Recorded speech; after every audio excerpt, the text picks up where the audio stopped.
Hi everyone, welcome back to the channel. This is Ikram Iman और आज हम शुरू करने वाले हैं हमारा नया टॉपिक जो कि है एनर्जी। तो एनर्जी के बारे में पढ़ेंगे। इसके पहले वाले वीडियोस में हम बाकी सारे टॉपिक डिस्कस कर चुके हैं। अब शुरुआत करते हैं एक नए टॉपिक के साथ। आपने अगर इसके पहले के वीडियोस नहीं देखे हैं तो do watch them before watching this video. तो बेसिकली आपको पता है, ये सब चीज़ें आपको एक्सप्लेन करने की ज़रूरत नहीं है कि एनर्जी क्या होती है और एनर्जी का आपके लाइफ में क्या यूज़ है। आप हर एक चीज़ जो करते हो आपको उसके लिए एनर्जी लगती है। आप अभी वीडियो देख रहे हो, आपको मोबाइल की जो है मोबाइल आपने चार्ज किया है, उसके लिए आपको एनर्जी लगती है। आप जो है क्या कहते हैं लाइट चालू कर रहे होंगे, आपको उसके लिए एनर्जी लगती है। आपको एनर्जी के टाइप कितने होते हैं, biological energy, potential energy, kinetic energy, electrical energy, mechanical energy. तो बहुत सारी एनर्जी की बात होती है, आपको ये सब अपने पढ़ा है। हमारा यहाँ पर कंसर्न होने वाला है रिन्यूएबल एनर्जी, क्योंकि आपको पता है कि renewable energy is the 21st century need.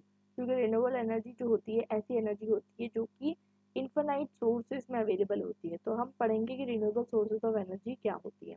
आपको बहुत अच्छे से पता है कुछ ऐसी सोर्सेज ऑफ एनर्जी होती है जो कि प्रोड्यूस करती है energy without any production of waste products. Waste products कम से कम, और ऐसे वेस्ट प्रोडक्ट्स जो कि इन्वायरमेंट को बिल्कुल भी नुकसान ना फैलाए, उसे हम कहते हैं रिन्यूएबल एनर्जी। आप देख सकते हो विंड पावर प्लांट्स, हवा चलते रहती है, हवा को किस तरीके से यूटिलाइज किया जा रहा है। यहाँ पर आप देख सकते हो सोलार पावर प्लांट्स, यहाँ पर सोलार एनर्जी को सोलार सेल के थ्रू कैप्चर किया जा रहा है। इतनी नेचुरल चीज़ें हैं विंड, और उससे आप जब प्रोड्यूस कर सकते हो without any particularly any sort of inconvenience to the nature, बिना नेचर को नुकसान पहुंचाए आप जब एनर्जी प्रोड्यूस कर सकते हो। तो जो हम जिस तरीके की एनर्जी प्रोड्यूस करते हैं, देखो थर्मल पावर प्लांट, हम कोल को यूज़ करके जो है यूज़ करते हैं, इस तरीके की एनर्जी की हमको क्या ज़रूरत है। और बेसिकली जब थर्मल पावर प्लांट में इतना नुकसान है कि उसमें CO2 प्रोड्यूस होता है, उसमें जो है बहुत सारे तरीके के बाय प्रोडक्ट्स निकलते हैं। तो ये सारी चीज़ें हमको क्यों नुकसान पहुंचानी है टू द नेचर। सेकेंडली हमारे पास इतना ज़्यादा जो है कोल है भी नहीं।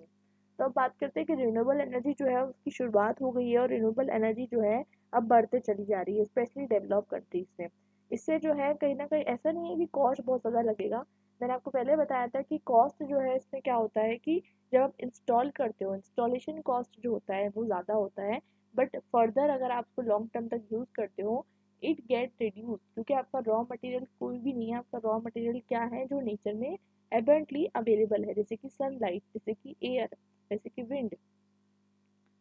और अमेरिका में तो है, अमेरिका में जो सोलार और विंड जनरेशन जो हो रहा है वो नेशनल इलेक्ट्रिसिटी ग्रिड में इंटरग्रेट भी हो चुका है।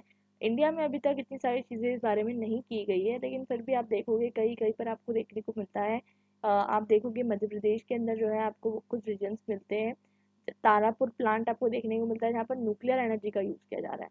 तो न्यूक्लियर एनर्जी भी आप कह सकते हो कि it is nuclear energy is a sort of renewable energy. क्यों? क्योंकि न्यूक्लियर एनर्जी इतना ज़्यादा जो है, न्यूक्लियर फ्यूजन के द्वारा इतनी एनर्जी प्रोड्यूस होती है कि बहुत टाइम तक के जो है वो एनर्जी को यूज़ किया जा सकता है।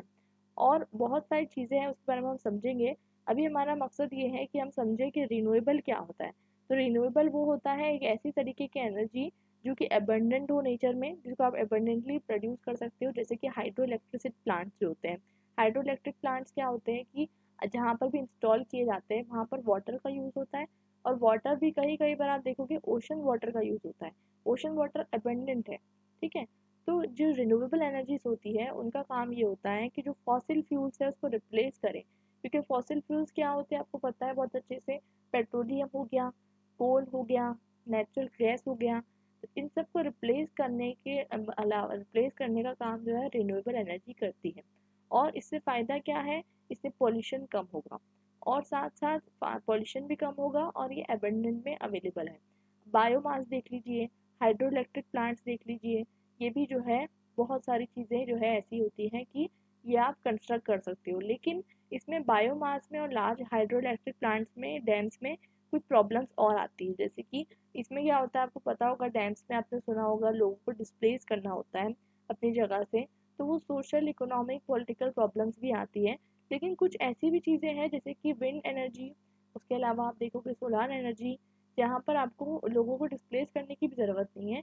आप कहीं पर भी इजीली उसको इंस्टॉल कर सकते हैं।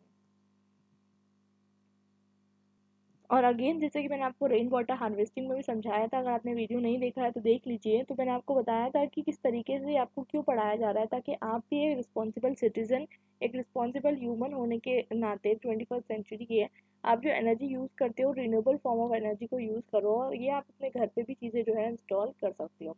रिन्यूएबल एनर्जी को हम क्लीन एनर्जी भी कहते हैं, क्योंकि नेचुरल सोर्सेज से आती है, जैसे कि मैंने आपको बताया। और जैसे कि सनलाइट और विंड, ये तो होते ही रहता है, इसका कोई नुकसान नहीं है। ये चीज़ों से अगर आप एनर्जी प्रोड्यूस कर पा रहे हो तो क्या अच्छी बात हो गई। तो इसलिए बहुत सारी चीज़ें ऐसी होती है कि आप उससे एनर्जी प्रोड्यूस कर सकते हो, लेकिन आप करते नहीं हो। तो आपको ऐसा क्यों ऐसा होता है, जब इतना ज़्यादा अबेंडेंट है नेचर में, तो हम क्यों नहीं करते, उसकी हम चीज़ें पढ़ेंगे कि क्या प्रॉब्लम्स आती है। उससे पहले हम समझते हैं कि रिन्यूएबल एनर्जी को हमको ऐसा लगता है कि नई तरीके की टेक्नोलॉजी है, लेकिन ऐसा नहीं है। देखिए, रिन्यूएबल एनर्जी तो बहुत टाइम से चल रही थी, क्योंकि देखिए आपको पता है कि पहले के टाइम पर भी आप देखोगे टरबाइन को रोटेट करके इलेक्ट्रिसिटी जनरेट करने का जो फॉर्मूला था वो आज भी है। तो वैसे ही विंड टरबाइंस होती है वो रोटेट करती है और उसमें से इलेक्ट्रिसिटी जनरेट होती है, वो चीज़ कॉमन है। ठीक है, वैसे ही सोलार पावर प्लांट में जो सोलार सेल के थ्रू एनर्जी कैप्चर की जाती है, वो भी जो है कॉमन चीज़ है। मतलब मैकेनिज्म वही है, बस हम जो जिस तरीके की एनर्जी ऑब्टेन कर रहे हैं वो हमने जो है चेंज कर दी है। तो पहले के टाइम पे भी आप देखोगे कि विंड मिल्स को यूज़ करके जो ग्रेन को ग्राइंड करने का काम किया जाता था, और विंड के थ्रू जो है बोट्स जो होती थी, बोट्स में कोई तरीके का पावर सिस्टम नहीं हुआ करता था, विंड्स के सहारे ही जो है क्या चलती थी, बोट्स जो है डायरेक्टली चला करती थी। तो ऐसी चीज़ें जो है हम देखते थे। हम आज भी जो है, अगर आप देखो, आप जो है जब कपड़े धूप में सुखाते हो तो आप जो है क्या कर रहे हो, आप सोलार एनर्जी यूज़ कर रहे हो। ठीक है, तो आपको पता नहीं चलता है, लेकिन आप सोलार एनर्जी को यूज़ कर रहे हो, हीटिंग इफेक्ट ऑफ एनर्जी को यूज़ कर रहे हो। अगर आप वही चीज़ वॉशिंग मशीन में डाल के उसको ड्राई करोगे तो आपको जो है उधर की एनर्जी अलग लगेगी, लेकिन आपने उसको अगर ड्राई करा इन सनलाइट तो आपको उसकी एनर्जी कम लगेगी। तो बेसिकली वहाँ पर आप नेचुरल सोर्स ऑफ एनर्जी का यूज़ कर रहे हो, और ये हमेशा से चला आ रहा है, कोई नई बात नहीं है। लेकिन अब बस ये हो गया है कि हमारे पास जो है इनोवेटिव तरीके आ गए हैं और लेस एक्सपेंसिव तरीके आ गए हैं, ताकि हम इस सोलार एनर्जी और विंड एनर्जी को कैप्चर कर सकें। और इसलिए रिन्यूएबल एनर्जी एक बहुत इंपॉर्टेंट सोर्स ऑफ पावर बन चुका है, और करीबन 12% जो होता है यूएस के अंदर एनर्जी जनरेशन, वो सिर्फ और सिर्फ रिन्यूएबल से होता है। तो रिन्यूएबल एनर्जी से प्रोडक्शन करने के बहुत सारे बेनिफिट हैं, और इनफैक्ट एक सबसे इम्पोर्टेंट कॉस्ट इफेक्टिव भी है, नेचर को नुकसान नहीं है, सस्टेनेबल डेवलपमेंट का हिस्सा है। ठीक है, अब हम पढ़ते हैं कि रिन्यूएबल एनर्जी जब बढ़ते जाती है तो धीरे धीरे हम देखते हैं कि किस तरीके से हम देख रहे हैं कि इलेक्ट्रिसिटी से लोग जो है स्मार्टर होते जा रहे हैं। आजकल आपने देखा होगा स्मार्टर सिटी का कॉन्सेप्ट आने लग गया है, लोग मॉडल बनाते हैं। स्मार्टर सिटी कैसी होती है, जहाँ पर पानी कम वेस्ट हो, ड्रेनेज सिस्टम अच्छा हो। तो ये सारी चीज़ें जो है रिन्यूएबल सिस्टम जो होता है एनर्जी का, ये भी बहुत इंपॉर्टेंट रोल प्ले करता है स्मार्ट सिटी के फॉर्मेशन में। अब बात करते हैं डर्टी एनर्जी की। डर्टी एनर्जी मतलब नॉन रिन्यूएबल एनर्जी को डर्टी एनर्जी भी कहा जाता है। इसमें मैंने आपको अभी बताया ऑयल, नेचुरल गैस वगैरह, कोल वगैरह होता है। क्योंकि ये नॉन रिन्यूएबल सोर्सेस हमारे पास जो है लिमिटेड अमाउंट में होते हैं। जैसे कि हम देखते हैं पेट्रोल के भाव बढ़ते जा रहे हैं, फिर भी हम पेट्रोल का यूज़ करते हैं। ठीक है, आजकल देखिए आप बहुत सारी जो है ईवीज आने लग गई है, electronic vehicles, scooties and all. तो हम उस चीज़ को अवॉइड करते हैं, लेकिन हमें यूज़ करना चाहिए ताकि हम जो है एक हेल्थियर इन्वायरमेंट जो है मेंटेन कर सकें। ठीक है, तो इनिशियल कॉस्ट जो हमारा होता है भले ही थोड़ा ज़्यादा होता है एज़ कम्पेयर टू हमारा जो नॉर्मल व्हीकल से, बट इवेंचुअली क्या होता है कि आपका पेट्रोल का जो कॉस्ट है, डीजल का जो कॉस्ट है, वो सेव हो जाता है, and eventually you get the benefit. तो बेसिकली यहाँ पर हम देखते हैं कि गैस जो है, गैस जब हम भरवाते हैं तो हम एक ऐसी चीज़ को यूज़ कर रहे हैं जो कि बहुत टाइम से यूज़ हो रही है। हम कोई नए नहीं है इसको यूज़ करने के लिए, बहुत टाइम से लोग जो है इसको यूज़ कर रहे हैं। एक सबसे इम्पोर्टेंट चीज़ ये भी हो जाती है कि non renewable source of energy जो होती है इनइक्वालिटीज़ को जनरेट करती है। मतलब क्या होता है कि कहीं कहीं पर कुछ जो रीजन्स होते हैं वो कोल से जो होते हैं, कहीं ना कहीं मैक्सिमाइजेशन होता है वहाँ पर कोल का। आप इंडिया के अंदर भी देख लीजिए कि कोल कहाँ पर ज़्यादातर मिलता है। आप देखोगे कि रीजनल डाइवर्सिटी आपको देखने को मिलेगी, वैसे ही वर्ल्ड में भी आपको देखने को मिलेगा। कहीं कहीं पर कोल और पेट्रोलियम ज़्यादा है as compare to other parts. तो ये तो क्या हुआ, इससे कहीं ना कहीं इनइक्वालिटी क्रिएट हो रही है रीजनली। लेकिन जब बात करते हैं सन की और विंड की, हर जगह हर इंसान को उतनी ही सन विंड मिल रही है, देयर इज़ नो इनइक्वालिटी, तो आप आराम से जो है उसको प्रोड्यूस कर सकते हो। और इससे क्या होता है कि अक्सर आप जो है नेशनल सिक्योरिटी भी अपनी इम्प्रूव कर सकते हो। अगर आपके पास सनलाइट आ रही है तो आप क्यों दूसरी कंट्री पे डिपेंडेंट रहोगे, कि आप जो है एक्सपोर्ट पे क्यों डिपेंडेंट रहोगे regarding the fossil fuel. Fossil fuel के लिए आप दूसरी कंट्रीज पे डिपेंडेंट रहने की आपको ज़रूरत नहीं पड़ेगी। ठीक है, और सबसे इम्पोर्टेंट चीज़ आपको पता है कि जो जो हमारे नॉन रिन्यूएबल एनर्जी सोर्सेज हैं वो ह्यूमन को बहुत ज़्यादा नुकसान पहुंचा सकती हैं। ऑयल ड्रिलिंग से बहुत ज़्यादा लोगों को नुकसान होता है, उससे अर्थक्वेक भी आ सकते हैं, वाटर पॉल्यूशन होता है, कोल पावर प्लांट से जो है एयर खराब होती है, और ये सारी चीज़ें जो है ग्लोबल वार्मिंग को कंट्रीब्यूट कर रही है। लेकिन इसके बावजूद हम लोग जो है कहीं ना कहीं non renewable sources of energy में मूव नहीं कर रहे हैं जितना फास्ट हमें मूव करना चाहिए। अब बात करते हैं टाइप्स ऑफ रिन्यूएबल एनर्जी की। तो सबसे इम्पोर्टेंट चीज़ आपके दिमाग में आती होगी सोलार एनर्जी। और देखिए, एक साइंटिफिक डेटा के according national renewable energy laboratory बताती है कि सन से अर्थ पे 1 घंटे में उतनी एनर्जी आती है जितनी पूरे वर्ल्ड में जितने लोग हैं वो 1 साल में जितने यूज़ करते हैं उससे ज़्यादा एनर्जी 1 घंटे में आ जाती है। आप इमेजिन कर सकते हैं? मतलब अगर हम वर्ल्ड में जो है सोलार सिस्टम हर जगह इंस्टॉल कर दें तो हमारी 1 घंटे के अंदर उतनी एनर्जी प्रोड्यूस हो जाएगी जितनी पूरे वर्ल्ड में हम 1 साल तक की यूज़ कर पाएंगे। तो बेसिकली आज जो है आप देखोगे कि घर पे जो है देखिए इस तरीके का जो है सिस्टम बनाया जा रहा है। और ये इंडिया में आपको कॉमन नहीं दिखेगा, लेकिन ये देखिए टेक्सास के अंदर आप देखिए वर्ल्ड रूफ पे क्या किया जा रहा है, रूफ का यूटिलाइजेशन किया जा रहा है। और सोलार पावर जो इस तरीके के प्लांट्स होते हैं ये लगाए जा रहे हैं। सोलार सेल आपको बहुत कॉमनली दिखेंगे, हर घर पे आपको देखने को मिल रहा है। हर घर अपना अपना इलेक्ट्रिसिटी को यूज़ कर रहा है। और ये बहुत इंपॉर्टेंट है क्योंकि उनको इलेक्ट्रिसिटी बिल भी नहीं देना पड़ेगा, और वो लोग जो है बहुत आसानी से जो है इस पे सर्वाइव कर सकते हैं। हर इंसान अपना अपना जो है सोलार पावर का जनरेशन कर रहा है। तो ये बहुत इंपॉर्टेंट चीज़ है, इसे हमें इंडिया के अंदर भी बहुत ज़्यादा हद तक के इम्प्लीमेंट करना चाहिए। अब सोलार से देखिए, अब सोलार सेल्स जो होती है जिसे हम फोटोवोल्टिक सेल्स भी कहते हैं, ये सिलिकॉन से बनती है। तो सिलिकॉन से बनती है, ऐसे मटेरियल से बनती है जो डायरेक्टली क्या करता है, सनलाइट को कन्वर्ट कर सकता है इलेक्ट्रिसिटी में। तो ये ऐसे पावर रखता है कि सनलाइट जिस पे फॉल हो इसको कन्वर्ट कर देता है इलेक्ट्रिसिटी में, और वो इलेक्ट्रिसिटी भी डायरेक्टली आप अपने घर में यूज़ कर सकते हो। ठीक है। और सोलार सिस्टम जो है घर पे भी यूज़ हो रहे हैं, बिजनेस पे भी यूज़ हो रहे हैं, हर जगह जो है यूज़ हो रहे हैं। अभी आप देखोगे, अगर आपने पढ़ा होगा, लेटेस्ट जो है न्यूज़पेपर में आता है कि लोग जो है सोलार सिस्टम की एनर्जी को मिलाकर कम्युनिटी बनाने जा रहे हैं। जैसे कि अगर आपके पास ज़्यादा सोलार एनर्जी प्रोड्यूस हो गई आपके घर में तो आप दूसरों को सप्लाई कर दोगे, बेच दोगे। तो इस तरीके की कम्युनिटी बनाने से जो है बहुत ज़्यादा फ़ायदा भी लोगों को हो रहा है। दूसरी चीज़ ये होती है कि सोलार फार्म्स बनाए जाते हैं। सोलार फार्म्स में क्या होता है कि मिरर्स इंस्टॉल होते हैं। यहाँ पर फोटो दी हुई है, क्या देख लेती हूँ? नहीं दी गई है। तो फोटो वहाँ पर जो है क्या होते हैं, जो हमारे जो मिरर्स होते हैं वो इंस्टॉल होते हैं। आपको पता है मिरर जो है सोलार एनर्जी को रिफ्लेक्ट करते हैं। तो मिरर से कहीं ना कहीं जो है सारी एनर्जी को रिफ्लेक्ट किया जाता है एक पर्टिकुलर जगह पे। आपको पता है ना, आपने बचपन में एक्सपेरिमेंट किया होगा जहाँ पर आपने मैग्नीफाइंग ग्लास लिया होगा, पेपर में आग लग गई थी। ठीक है। तो वैसा वाला एक्सपेरिमेंट जो है, वैसी ही बात नहीं है यहाँ पर मिरर का यूज़ करके जो है सोलार एनर्जी को रिफ्लेक्ट किया जा रहा है एक जगह पे, ताकि वहाँ पर ज़्यादा से ज़्यादा सोलार एनर्जी प्रोड्यूस हो सके। तो सोलार सेल वहाँ पर रखे जाते हैं और फिर वहाँ पर जो है एकर्स ऑफ लैंड होता है, वहाँ पर सोलार एनर्जी को प्रोड्यूस किया जाता है। तो यहाँ पर हम देख सकते हैं सोलार फॉर्म, सोलार उसके बाद फ्लोटिंग सोलार फार्म्स। तो आप देख सकते हैं जहाँ पर पानी की बॉडीज है, पानी मतलब जहाँ पर वेस्ट वाटर है, वहाँ पर आप जो है सोलार फार्म्स लगा देते हो, ताकि वहाँ पर जो है वहाँ पर भी आप यूज़ कर सको। और वहाँ पर यूज़ करने से भी बहुत सारे आपको जो है बेनिफिट्स मिलते हैं। देखिए इस तरीके का होता है फ्लोटिंग सोलार पैनल। और ये इस तरीके का पैनल बनाने की कोशिश की जा रही है 2021 में तेलंगाना में, और बाकी स्टेट में भी जो है धीरे धीरे इसकी शुरुआत की जाएगी। ठीक है। आपको देख सकते हैं आप किस तरीके से, तो जो वेस्ट वाटर बॉडीज होती है उस पर आप कहीं ना कहीं सोलार, क्योंकि आपको लैंड भी यूज़ कर, लैंड जो है क्योंकि बहुत ज़्यादा लग जाता है, तो लैंड को यूज़ ना करते हुए जो आपका वेस्ट वाटर्स है वहाँ पर भी आप सोलार पैनल को इंस्टॉल कर सकते हो। तो इस तरीके से जो है चीज़ें जो है इंडिया करने की कोशिश कर रहा है। अभी हमें इस पे और ज़्यादा काम करने की ज़रूरत है। अब बात करते हैं, हमारा जो टॉपिक है उस पर आते हैं। तो हम देखते हैं कि डिफरेंट तरीके से हम जो है सोलार एनर्जी को यूज़ कर सकते हैं। और यूएस के अंदर आप देखोगे कि 3% का जो इलेक्ट्रिसिटी जनरेशन होता है, और वो क्या होता है, सोलार एनर्जी से होता है। ठीक है। और अब जो है 46% of all new generating capacity, मतलब जितने भी नए नए लोग इंस्टॉल कर रहे हैं, जनरेटिंग कैपेसिटी बढ़ा रहे हैं, वो किस में से कर रहे हैं, सोलार एनर्जी से कर रहे हैं। ठीक है।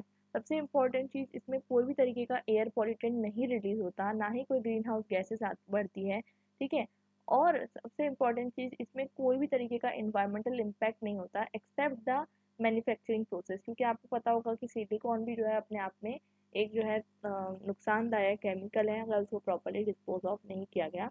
तो except for the manufacturing process, इसके अलावा कोई भी नुकसान आपको देखने को नहीं मिलता है। अब देखिए आपको पता होगा टरबाइन्स जिसे हम विंड मिल्स कहते हैं, तो विंड मिल्स इतनी बड़ी बड़ी जैसे कि डायमीटर जिसकी होती है, ठीक है, डायमीटर इतना बड़ा होता है उसका, और आजकल इतनी बड़ी बड़ी जो टरबाइन्स होती है स्काई स्क्रैपर जितनी बड़ी, तो वो जो होती है बनाई जाती है, और फिर वहाँ पर जो है ऑफ कोर्स ही बात है ऐसी जगह पे इंस्टॉल की जाती है जहाँ विंड जो है बहुत ज़्यादा फ्लो कर रही है और जहाँ पर फ्रिक्शन ज़्यादा ना हो। मतलब ऐसा नहीं होता कि आपके घर के पास में जाके वहाँ पर विंड मिल लगा देंगे। ठीक है, आपके घर पे यूज़ करना है तो बेस्ट चीज़ आपके लिए सोलार पावर प्लांट रहेगा, क्योंकि विंड लगाएंगे तो घर से टकरा टकरा के विंड जो है बहुत कम आएगी, विंड का टरबाइन घूमेगा ही नहीं, इलेक्ट्रिसिटी जनरेट होगी ही नहीं। तो जहाँ पर बहुत ज़्यादा विंड प्रोड्यूस होती है, जहाँ पर घर नहीं है, अक्सर वहाँ पर जो है विंड प्लांट्स को जो है इंट्रोड्यूस किया जाता है, विंड मिल्स को इंट्रोड्यूस किया जाता है। और जैसे जैसे विंड एनर्जी घूमती है, आपको पता है काइनेटिक एनर्जी से पोटेंशियल एनर्जी में कन्वर्ट करके इलेक्ट्रिकल एनर्जी में कन्वर्ट किया जाता है। तो विंड एनर्जी से क्या होता है, टरबाइन ब्लेड जो है वो घूमती है और उससे जो है इलेक्ट्रिक जनरेटर जो है घूमता है और इलेक्ट्रिसिटी जो है प्रोड्यूस होती है। और यूएस के अंदर जो है 9.2% विंड से ही जो है इलेक्ट्रिसिटी प्रमोट की जाती है। और चीपेस्ट एनर्जी सोर्स देखिए सिलिकॉन का यूज़ हो रहा था इन दी पर्टिकुलरली सोलार पैनल्स में, यहाँ पर सिलिकॉन की भी ज़रूरत नहीं है, यहाँ पर आपको सिर्फ विंड की ज़रूरत है और आपको जो है एक तरीके की टरबाइन इंस्टॉल करना है। इनिशियल कॉस्ट लगेगा, अगेन बाद में नहीं लगेगा। तो बहुत सारे ऐसे स्टेट्स हैं जहाँ पर विंड पावर का यूज़ किया जा रहा है, जैसे कैलिफोर्निया, कांसास, ओक्लाहोमा, टेक्सास, और यहाँ पर कहीं पर भी लगाए जा सकते हैं जहाँ पर आपको जो है वहाँ पर जहाँ पर विंड जो है ज़्यादा है, तो आप मेजर कर सकते हो आज के आपके पास बहुत सारे इंस्ट्रूमेंट्स हैं कि विंड कहाँ पर ज़्यादा है। अब बात करते हैं हाइड्रो इलेक्ट्रिक पावर प्लांट की। तो हाइड्रो पावर जो होता है लार्जेस्ट रिन्यूएबल एनर्जी सोर्स होता है इलेक्ट्रिसिटी का यूनाइटेड स्टेट्स। तो देखिए हाइड्रो पावर आपको पता है क्या होता है, हाइड्रो इलेक्ट्रिसिटी किससे प्रोड्यूस होती है, पानी के थ्रू प्रोड्यूस होती है। तो बेसिकली इसके लिए आपको डैम बनाना पड़ेगा, डैम में पानी स्टोर करते हैं, उसके बाद वहाँ पर आसपास टरबाइन लगाते हैं, आपको बहुत अच्छे से पता है। उसमें फिर आप जो है पानी जब छोड़ते हो तो फिर उससे टरबाइन घूमती है और फिर क्या होता है, धीरे धीरे उस फोर्स से टरबाइन घूमती है और फिर उससे जो है आप इलेक्ट्रिसिटी प्रोड्यूस करते हो। ठीक है, तो वहाँ पर अगर आप छोटे छोटे इलेक्ट्रिसिटी हाइड्रो इलेक्ट्रिक प्लांट बनाते हो तो इतना नुकसान नहीं होता है, लेकिन बड़े बड़े हाइड्रो इलेक्ट्रिक प्लांट बनाने से बहुत सारे नुकसान भी होने लग गए हैं आजकल। आप देखोगे कि लोगों को डिस्प्लेस करना, उसके अलावा वहाँ का जो इकोलॉजिकल नीचे है वो ख़राब हो जाना, बहुत सारी दिक्कतें हो जाती है। अब बात करते हैं कि नेशनली और internationally large hydro electric plant जब मेगा डैम्स जो होते हैं उसको हम बोलते हैं non renewable energy. Non renewable energy क्यों बोलते हैं, क्योंकि आप देखिए इसलिए बोलते हैं क्योंकि ये जो है कहीं ना कहीं ह्यूमन और एनिमल पॉपुलेशन को जो है ख़राब कर रहे हैं और ज़्यादातर जो है नेचुरल फ्लोज जो है उसको डाइवर्ट कर रहे हैं। देखिए आपको पता होगा कि रिवर वाटर बहुत इंपॉर्टेंट है, हमारे पास फ्रेश वाटर की कमी है, तो उसके अंदर अगर आप मेगा डैम लगा देते हो तो रिवर वाटर डाइवर्ट हो जाता है, एक जगह पे वाटर स्कैरसिटी जो है क्रिएट हो जाती है, और इसलिए कहीं ना कहीं मेगा डैम को जो है non renewable source of energy माना जा रहा है। तो अगर आप छोटे छोटे डैम बनाओगे तो फिर चल जाएगा, छोटे छोटे डैम बनाओगे तो इतनी दिक्कत नहीं है, लेकिन उसके बावजूद जो है बड़े बड़े डैम जो है non renewable sources of energy में आते हैं और थोड़ा सा इसको डिस्करेज किया जा रहा है रिसेंट टाइम, क्योंकि आपके पास जब ऑलरेडी दूसरे ऑप्शन है, जैसे विंड है आपके पास सोलर एनर्जी है, तो फिर आपको इसकी क्या ज़रूरत है, आप इसको मत कीजिए, दूसरी चीज़ें जो है यूज़ कीजिए। देखिए बायोमास क्या होता है, बायोमास अब बात करते हैं बायोमास एनर्जी की। तो बायोमास आपको बहुत अच्छे से पता है, बायो मतलब होता है लिविंग, मास मतलब कोई भी तरीके का मैटर। तो जो भी तरीके का मैटर होता है, चाहे वो काऊ डंग हो, आपने देखा होगा लोग जो है गाँव में आजकल, गाँव में आजकल नहीं बहुत टाइम से ही जो है काऊ डंग को यूज़ करते हैं, काऊ डंग केक को यूज़ करते हैं और फिर उसको बर्न करते हैं। तो आप देखोगे काऊ डंग हो गया, वेस्ट फूड हो गया, क्रॉप्स हो गए, ट्रीज हो गए, तो ये सब चीज़ों को क्या किया जाता है, ये सब बायोमास होता है। अगर हम इसको यूज़ करें और उसको जलाएं तो देखिए इसको जलने से क्या होता है, बिकॉज ये नुकसान नहीं पहुंचाता, ये बायोमास होता है, इसलिए ये जैसे कि आप कोल को जलाते हो, आप जो है पेट्रोल को जलाते हो तो आपको उसमें से नुकसान होता है, लेकिन ये बायोमास होता है, इसको जलाने से नुकसान नहीं होता है, इसमें हीट जनरेट होती है और इलेक्ट्रिसिटी भी जनरेट हो जाती है। ठीक है, और एक और चीज़ इम्पोर्टेंट है ये सोचने के लिए कि ऐसा नहीं होता है कि बायोमास पूरी तरीके से क्लीन फ्यूल है, क्योंकि देखिए कहीं ना कहीं जो चीज़ बर्न हो रही है उसमें से आपको कहीं ना कहीं नुकसान तो होंगे ही। और दूसरी इम्पोर्टेंट चीज़ यहाँ पर ये है कि आजकल आपको बताया जा रहा है कि जो फॉरेस्ट से जो बेसिकली दिया जा रहा है बायोमास, अगर ट्रीज़ को लेकर आप जला रहे हो तो ट्रीज़ को जलाने से उतना ज़्यादा नुकसान हो रहा है जितना फॉसिल फ्यूल को जलाने से नहीं होता है। तो बेसिकली बायोमास आप यूज़ कर सकते हो, लेकिन कुछ ही मटेरियल का, जैसे कि अगर आप सॉ डस्ट का यूज़ करो, सॉ मिल्स का यूज़ करो, जहाँ पर ऐसे कुछ मटेरियल्स है जहाँ पर जो इजीली डिकम्पोज हो जाएंगे, ठीक है, तो वो चीज़ आप यूज़ कर सकते हो। वरना अगर आप बड़े बड़ी चीज़ें जैसे कि ट्रीज़ को काट के जला रहे हो और सोच रहे हो कि नहीं मैं तो बायोमास प्रोड्यूस कर रहा हूँ, तो ऐसा नहीं होता है, क्योंकि वो और ज़्यादा नुकसानदायक है और आपको जो है ग्रीन क्लीन एनर्जी के अलावा जो है ग्रीन क्लीन एनर्जी नहीं देगा, बल्कि वो non renewable source of energy हो जाएगा। तो इसलिए आपको समझने की ज़रूरत है कि आप कौन सा बायोमास यूज़ करते हो, वो भी इम्पोर्टेंट है। अब ये है जियोथर्मल एनर्जी का एक हमारे पास प्लांट। तो एज द नेम सजेस्ट, जियो मतलब क्या होता है, अर्थ होता है। तो जियो मतलब अर्थ, और थर्मल मतलब हीट, और एनर्जी मतलब ऑफ कोर्स बात आपको पता है। तो जियो मतलब अर्थ की जो हीट होती है उसको यूज़ किया जाता है। देखिए इसके लिए ऑफ कोर्स की बात है, आप इसको घर पे नहीं इंस्टॉल कर सकते, इसके लिए ऑफ कोर्स बड़े बड़े प्लांट्स चाहिए और आपको बहुत सारी चीज़ें चाहिए। तो आपको पता होगा कि बहुत सारी चीज़ें चाहिए, तो ये बड़े बड़े प्लांट्स जो है गवर्नमेंट इंस्टॉल कर सकती है, हम अक्सर इसको नहीं कर पाते। तो देखिए आपने पढ़ा होगा बचपन में कि जो अर्थ का कोर होता है, अर्थ का कोर होता है, ठीक है। तो अर्थ का कोर क्या होता है, हॉट होता है, इतना हॉट होता है जैसा सन का सरफेस होता है, ठीक है। आपने सुना होगा कोर, मेंटल, अर्थ, मेंटल और क्रस्ट के बारे में आपने सुना ही होगा, नहीं सुना है तो बता देती हूँ। तो होपफुली आपने बचपन में पढ़ा ही होगा कि हमारी जो अर्थ होती है वो 3 हिस्सों में डिवाइडेड होती है। देखिए ये भी एक तरीके की थ्योरी है, मैंने आपको पिछली बार बताया था, नॉट नेसेसरी बट फिर भी हम इसको ऐसा मानते हैं। तो अंदर जो होता है एक कोर होता है हमारा, फिर उसके बाद हमारा जो होता है मेंटल होता है, और उसके बाद हमारा जो क्रस्ट होता है। तो क्रस्ट का जो एरिया होता है जिसपे हम रह रहे हैं वो बहुत कम होता है, और जो अंदर का जो एरिया होता है कोर, वो जो होता है लिक्विड होता है, और ये बहुत गर्म होता है, ठीक है, रेडियो एक्टिव एलिमेंट के प्रेजेंस होने के कारण।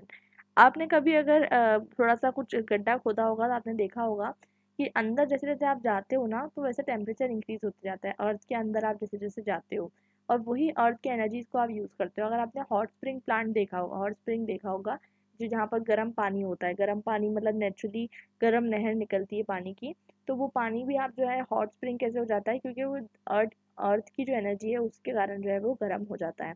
तो बेसिकली इसको यूटिलाइज किस तरीके से किया जाता है कि आपको जो है क्या करना है, वेल्स को खोदना है, ठीक है, लंबे लंबे वेल्स, ठीक है। और वहां पर अंडरग्राउंड वाटर कैसा आएगा, गरम गरम पानी आएगा। उसके बाद क्या होता है, वो गर्म पानी ऑफ कोर्स सी बात है टरबाइन को घुमाने के लिए काम में दिया जाता है और इलेक्ट्रिसिटी प्रमोट की जाती है, ठीक है। तो बेसिकली जियोथर्मल प्लांट्स जो होते हैं उनका एमिशन बहुत ज़्यादा कम होता है, ठीक है। क्यों उनका एमिशन जो होता है कम होता है, उसके भी एक बहुत ज़्यादा रीजंस है। क्योंकि वो ऑलरेडी देखिए पानी को जो स्टीम करते हैं, पानी को स्टीम करने के लिए पानी को स्टीम पानी से वो क्या करते हैं, पंप करते हैं, और उसके बाद वो वापस जो पानी है वो वापस रिजर्वायर में डाल देते हैं। तो इससे आपको देखने को मिलेगा एमिशन ज़्यादा नहीं होते हैं। और बहुत सारे तरीके होते हैं अंडरग्राउंड रिजर्वायर क्रिएट करने के लिए, लेकिन फिर भी हमको बहुत सारी चीज़ों का ध्यान रखना होता है। हमको जियोलॉजिकल हॉटस्पॉट देखने होते हैं, हमको देखना पड़ता है कि वो एरिया अर्थक्वेक प्रोन तो नहीं है, ऐसी बहुत सारी चीज़ें हमको देखनी पड़ती हैं। अब ओशन के अंदर बात करें तो आपको मालूम होगा टाइडल एंड वेव एनर्जी के बारे में आपने बचपन में पढ़ा होगा, OTEC के बारे में पढ़ा होगा, ocean thermal electric electric generation plant. तो वहाँ पर आपने देखा होगा कि देखिए ओशन में एक तो टाइडल एनर्जी होती है, एक तो वेव एनर्जी होती है। आपको पता है कि मून की ग्रेविटी के कारण जो है वेव्स आती है, तो वेव जो जनरेट होती है वो भी आप जो है टर्बाइन को रोटेट करने के लिए यूज़ कर सकते हो। उसके अलावा ओशन थर्मल एनर्जी मतलब ओशन भी जो है वो क्या होता है, हॉटर होता है। तो ओशन की थर्मल मतलब एमोनिया और बाकी सारे लिक्विड्स को यूज़ करके पानी जो है उसको गर्म किया जाता है और टरबाइन को रोटेट करने के लिए यूज़ किया जाता है। तो ओशन थर्मल एनर्जी भी जो है यूज़ की जा रही है। उसके अलावा अलग अलग तरीके के जो है एनर्जी प्लांट्स जो है वो बनते जा रहे हैं। तो टाइडल एंड वेव एनर्जी अभी भी डेवलप हो रही है इतना, लेकिन ऑफकोर्स सी बात है हमारे पास इतने बड़े बड़े ओशन हैं, हम उसको यूटिलाइज कर सकते हैं, अभी भी हमारे पास बहुत ज़्यादा उसमें पावर है कि हम उसको यूटिलाइज करें, ठीक है। लेकिन क्या होता है इसमें भी आपको देखना पड़ेगा कि बायोडाइवर्सिटी को आप नुकसान नहीं पहुंचा रहे हो। जैसे कि डैम आप क्रिएट कर रहे हो बड़े बड़े, तो आप बायोडाइवर्सिटी को वहाँ के नुकसान पहुंचा देते हो। तो वैसे ही आपको ध्यान रखना है कि टाइडल एनर्जी क्रिएट करते वक्त आप नुकसान ना पहुंचाओ किसी भी तरीके के ह्यूमंस बोल रही हूँ, एनिमल्स को वहाँ पर।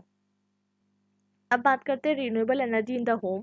तो रिन्यूएबल एनर्जी घर पे आप क्या इस्तेमाल कर सकते हो, मैंने आपको पहले ही बताया कि हम सन रेज को यूज़ करके सोलार पावर लगा सकते हैं।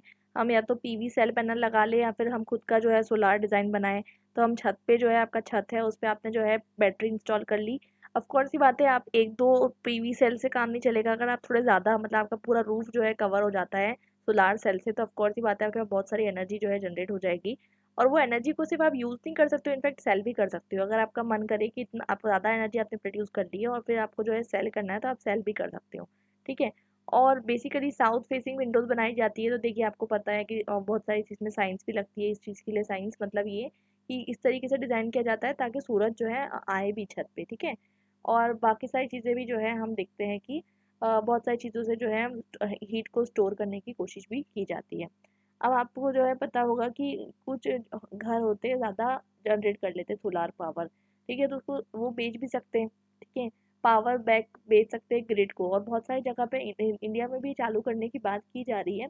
और बाहर तो ऐसा होता भी है कि क्या होता है कि बेसिकली आप जितना भी इलेक्ट्रिसिटी जो है प्रोड्यूस करते हो आप बैटरी के उसमें सेव करके आप बेच भी सकते हो, ठीक है, या फिर बैटरी के यूज़ करके आप दूसरे अप्लायंसेस में लगा सकते हो। और साइंटिस्ट भी इसमें काम कर रहे हैं कि आप किस तरीके से जो है सोलार विंडोज़ क्रिएट कर सकते हो और रूफ शिंगल्स क्रिएट कर सकते हो ताकि और ज़्यादा इलेक्ट्रिसिटी आप बना पाओ। और सोचिए आप अगर हो सकता है इलेक्ट्रिसिटी बना रहे हो और आपको सोच सकते हो आपको इलेक्ट्रिसिटी के पैसे भी मिल रहे हो, क्योंकि आप दूसरे को इलेक्ट्रिसिटी सप्लाई कर दोगे और उससे पैसे ले लोगे। तो मतलब आप इलेक्ट्रिसिटी यूज़ भी कर ले रहे हो और आपको पैसा भी मिल जा रहा है रिटर्न में।